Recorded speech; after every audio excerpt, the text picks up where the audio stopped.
I'll let you tell your story, James, about what took place on that day. Okay. I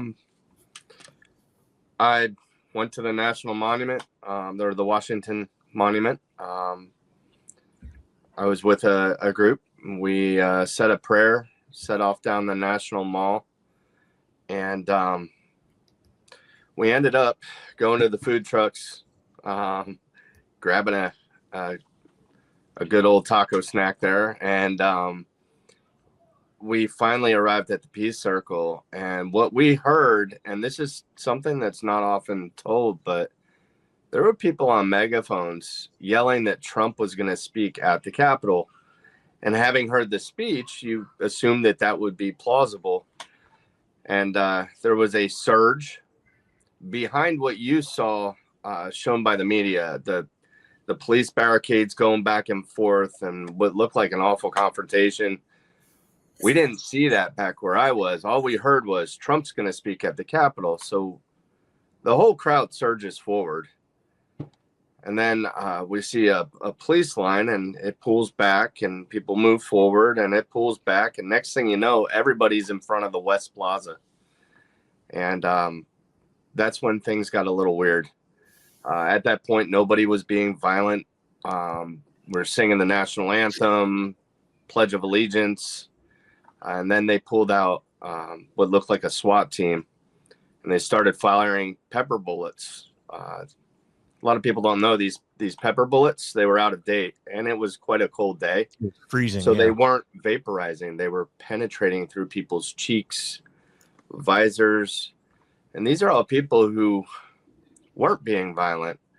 What caused the violence was this occurrence: concussion grenades, pepper spray being sprayed very close, which can be lethal. Concussion grenades being shot, which very close, which can be lethal as well. And that's what tipped it all off. The population there was about 60% veteran. And a lot of these guys were OEF, OIF, Operation Enduring Freedom, Operation Iraqi Freedom, for those that don't know. And it did trigger a response, and it was horrible in a lot of respects. And I feel that police officers as well as protesters were set up, because I saw the look on police officers' eyes, and they were just as scared as we were. I think there were some people who set that up. It felt that way. I ended up getting swept into the tunnel. The egregious tunnel, where I was horrified at what was going on. If these doors are magnetic, I would have loved to seen somebody pull the door shut and lock it, and that would have been a done issue in the tunnel. But they continued the battle, and it just if you know what the setup for the tunnel is, there's a big flight of steps at the entrance of the tunnel. So when you get in there and people are pushing against you, what you're thinking is, oh my God, I'm going to get trampled on these steps. And nobody could see what was going on in the tunnel. We kind of assumed that it was just like the other side. People were being welcomed in, and they weren't at all. So this was a flashpoint, and it was not an enjoyable experience. I left the Capitol right after the first tunnel clearing. I was like, this is not where I want to be, not where I need to be for my family. Does not represent the whole movement, what was going on. And I got the hell off the Capitol property. Well, let me ask you, so why you were there with your group, and what was your reasoning for being, what was your, group about, and why were you there? So I wanted, like so many other Americans, to peacefully redress my government, air my grievances. And I support that, by the way. I don't care if you're left, if you're right. Everybody needs to have their voice heard. That's a fact. So I was just there to redress my government, wave a flag, sing the national anthem, I did a rosary that day. It was a beautiful day up until the point where they started literally shooting at people who weren't being violent. And then those people that got shot at, it's kind of like a self-preservation innate reflex that you're like, you get enraged. Like, why are they shooting at me? I'm not even doing anything. I'm just standing here waving a flag.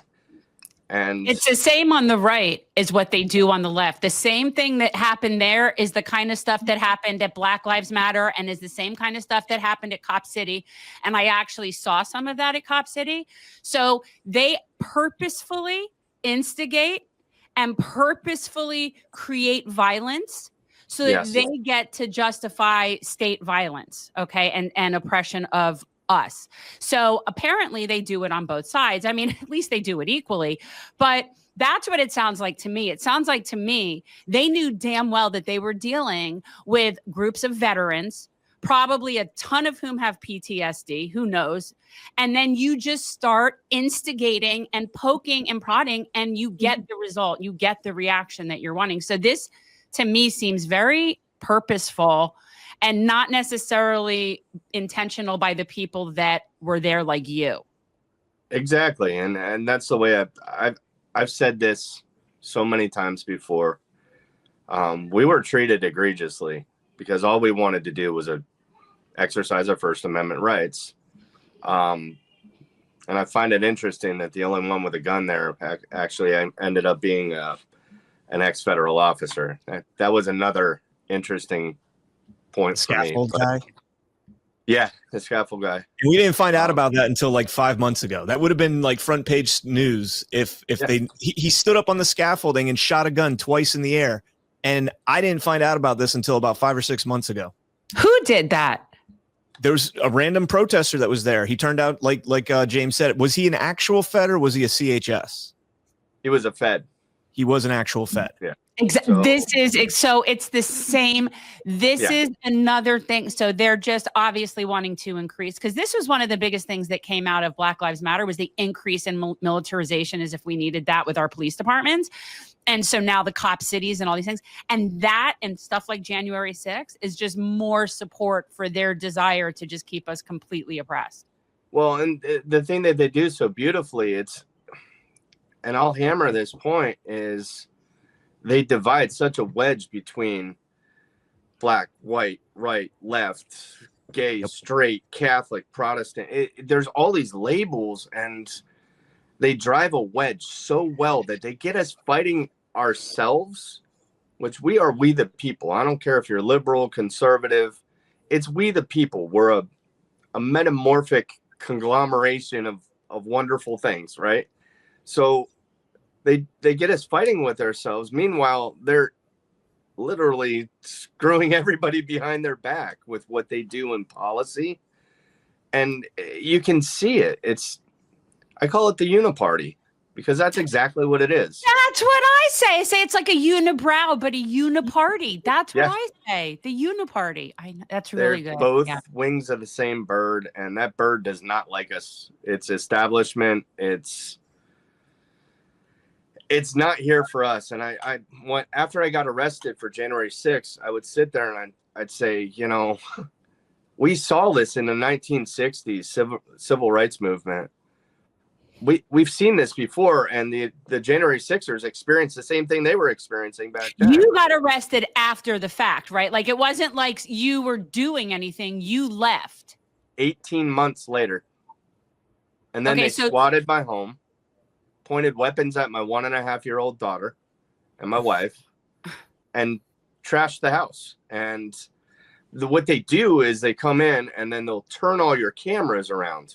Yep. Your home security cameras. Yep. So that nothing's videotaped, but I actually had my neighbor. I was fortunate.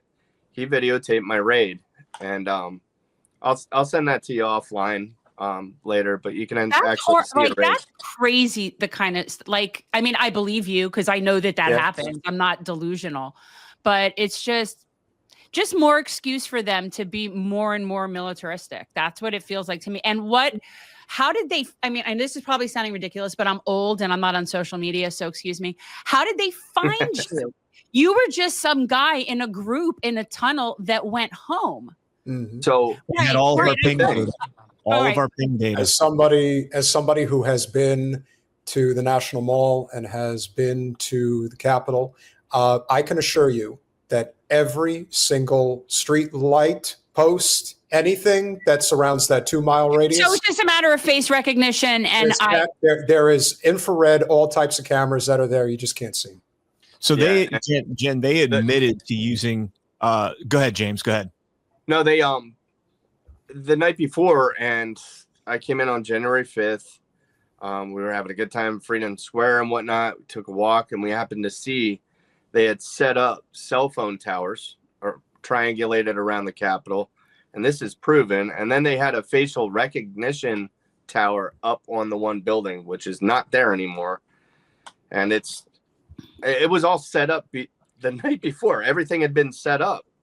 So my thing is, okay, you knew something was going to go down. That's just the wheel of logic that goes with me is it was a stinking setup. And it's like seeing a ton of bricks being dropped off at random locations throughout Minnesota or, California and all that. Like, it's just a random pile of bricks that just happened to show up there the night before, but there's a reason for it because they want to spark violence. They want us to fight with each other. Of course. And that's a good group to instigate. I mean, that it's not like, it makes sense. And I can see so many different motives and reasons as to why people want that. It isn't just one group that wants everybody fighting, right? Like it serves multiple people on its way up to the top of the Capitol food chain. And this is, I keep on preaching this, and I was on opposing sides with Black Lives Matter just because it's not that I don't agree with the movement. I did not like the organization. Oh, I didn't. I understand. But we, as a whole, they use those things because I went to multiple Black Lives Matter protests, multiple, and none of them were violent. None of them were a problem. And I've been to multiple Palestine marches. None of those people are violent. None of them. They're just not, and people provoke, and there's people that are plants, and there are people that are there to instigate and act like they're part of them when they're not part of that group. And that's the thing that I saw straight across the board. There were people that day that I know weren't Trump supporters who were in the bushes changing into Trump gear, and that the footage is abundant. Wow. Plentiful. And it was what we know now to be Antifa. And here's my thing. I don't care what your political opinions are. You're entitled to them because you're an American. I think that shows like this are amazing because we're actually talking like we should. That like these politicians can't figure out. We're sitting here having a good discussion, and they want us not to have this discussion because then we might unify and figure out that they're the problem. Well, look, I'll bring you guys in on like the grand plan. So May 1st, 2028, general strike. That's something that is a working class issue, a labor issue that everybody needs to be getting behind in general is labor. That is something that unifies all of us it's sort of like we have that infrastructure. We just need to support it and not we don't need to reinvent that wheel, but they keep us fighting. They keep us labeled, which is why I don't like labels. I've actually had people tell me they're quote unquote conservative, and then we have a conversation and we agree on like 75% of the things. So there's no way that they would really be what is they think like. So what is somebody? It's all relative. What do you think a conservative is versus what you think a liberal is? So when you use those terms, it's inherently divisive. Yes, that's how we met. We sat down, we started talking. Like I'm a MAGA. I don't even call myself a conservative, libertarian, small L. And but America first, and you were, I knew who you were because you ran in my district previously. Yeah. And we had a conversation for like 2 hours, and it was crazy. But the other facet to this, Jen, is that if you don't consume the type of media that me and James would go looking for, there's a lot of stuff on January 6th that you missed. Of course. I was holding up the cell phone earlier about how they tracked you. They tracked the ping data of J6ers that were there. Ironically, the only J6er that they can't get the data for was the pipe bomber, the guy that dropped off the pipes the night before at the DNC and the RNC. Now, this person dropped off pipe bombs 17 hours before January. Well, was it 17 hours? It was the night before. Dropped off pipe bombs with an egg timer. An egg timer is a 60-minute timer. What was he going to come back and reset that 60 minutes every single time, every hour? But we never got that. We got footage leaked to us here and there. We have a lot of evidence that suggests it was probably a federal agent that was doing it, or somebody, like that. But we don't know. We don't know. And we were lied to about the J6 committee told us that the cell phone data was corrupted, right? Well, after President Trump won his election in November 5th, all of a sudden the phone companies come out and say, well, the data wasn't lost. They never asked us for the data. So the J6 committee never asked the cell phone carriers for the data on the J6 pipe bomber that was there. And these are people that just got pardoned as well. So you talk about the J6ers. I was just on another show mentioning this. All the J6ers that have been pardoned, first and foremost, they're not doing prison sentences that are relatable to the crime that they committed. Okay, 4 or 5 year sentences for trespassing and breaking a window is insane. Right, that's what I was going to say. The charges that we're talking about are not related directly to people that were physically injured. It's insane. Yeah. And then here's the crazy part. So all these people that are being pardoned were tried in D.C. None of them got a change of jurisdiction, even though they're not in a jury of their peers in Washington, D.C. 96% Democrat, listening to MSNBC where they're called insurrectionists every day. That is not a jury of your peers, but they weren't allowed to change venue. Okay, they've all been convicted. Joe Biden pardoned the J6 committee. We don't know the extent of the crimes that they've committed yet. We don't know if they knew who the pipe bomber was, because if that pipe bomber is a Fed, this escalates everything. Where was that set up? Like, this is something that, like, I didn't even know, arguably I knew it was being completely overblown in terms of what the intent were I knew that was silly. Okay? Whoever was responsible for releasing the information about Ray Epps, that was when everything changed. But what's the pipe bomber story? Because I don't even know that. So the pipe bombs were placed at the DNC and the RNC, and they found them like right before or just after 12 o'clock p.m. on January 6th. Okay. And because they found the pipe bombs, they cordoned off that whole entire area. Now, Congressman Massie came out and said that through his investigation on the weaponization committee, he found that I think it was like 2 or 3 truckloads of barriers were blocked from getting to the Capitol because they cordoned off the whole area around this bomb area. Their whole plan, and this is completely my opinion, and a lot of people agree with me on this, but their whole plan was to shut down the count and create this drama, create this problem so that they could justify not challenging the vote, because they had the congressman and the Senate challenging to call for a 10-day audit into the election. It doesn't matter what your opinion is on whether or not the election was stolen. This is a constitutional process. It is permissible, and they had the people to do it, and they had to shut down the vote. And so to what James was saying earlier about pepper balls and everything, if you've never been around a concussion grenade, it is insane. It is shockingly, I haven't. It is extremely loud. It fires out a bunch of they're called stingers, and they're rubber balls, and they are designed to cause bad pain. Like, watch Jackass. Johnny Knoxville shoots one at everybody, and it's like the one challenge that the guy was like, I'm not doing that. Hold on a second. And when we talk about things like that, can I just have a quick reference that these are all boys that do that stupid shit, right? Yes. Okay, it's never women. Okay. So the other thing is that they were throwing they were also throwing tear gas in there, and I don't know if you guys have ever been tear gassed, but I've been close. I've been close, but managed to evade it. But who was doing this? Capitol. Well, to be fair, it was actually more Metropolitan Police than it was the Capitol Police. The Capitol Police were not the ones that were like, we have all the body cam footage and all this, and it's always. And isn't that weird too, in and of itself, that it wasn't the Capitol Police? But so let me. Go ahead, James. Go for it, bud. Well, I want to keep going because there's the Metropolitan Police. There's one massive failure that caused everything that happened on January 6th. So they're throwing all the tear gas into the crowd. If you've ever been to the biggest concert you've ever been to in your life, imagine being like 15 rows back, okay, and you have no exit. There's nowhere to go. Yeah. And all of a sudden, somebody throws a really irritating gas into the crowd, starts throwing grenades into the crowd. You panic the shit out of these people. You panic them.